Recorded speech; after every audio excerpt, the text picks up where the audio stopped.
René Coty pressent Pierre Pfimlin pour prendre la tête du 24e gouvernement de la 4e République. Pfimlin passe pour être favorable à un compromis avec le FLN.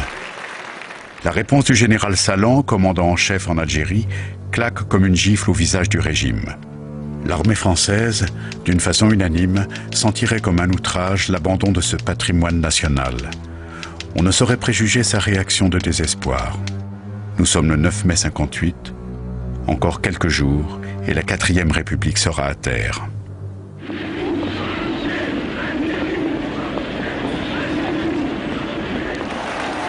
L'exécution par le FLN de 3 prisonniers français va précipiter les choses.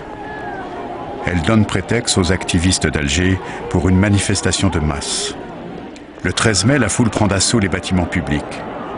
Celui du gouvernement général est occupé.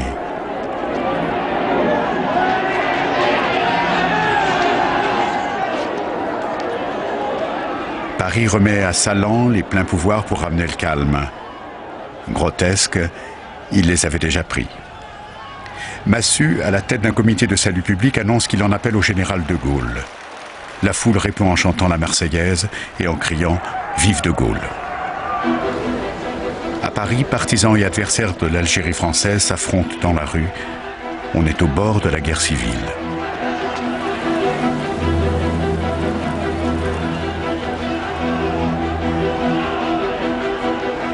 L'Assemblée nationale prend peur.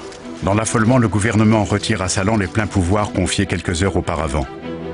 Il refuse de les rendre et le lendemain, au balcon du gouvernement général, en appelle à de Gaulle.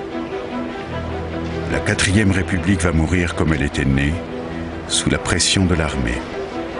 Il ne reste plus à de Gaulle qu'à sortir de son silence stratégique.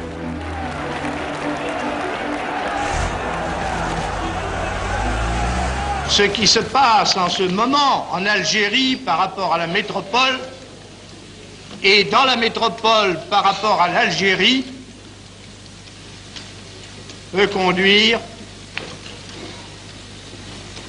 à une crise nationale extrêmement grave.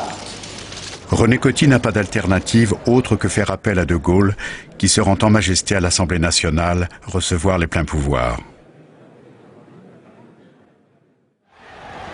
Il s'était retiré 12 ans auparavant, faute de rallier la classe politique à son projet de constitution. Certes, la République... On songe à ce qu'il avait répondu à Malraux, qui lui demandait quand avait-il pensé revenir au pouvoir. Toujours.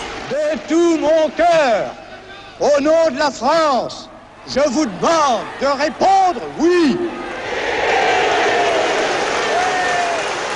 Vive la République! Vive la France!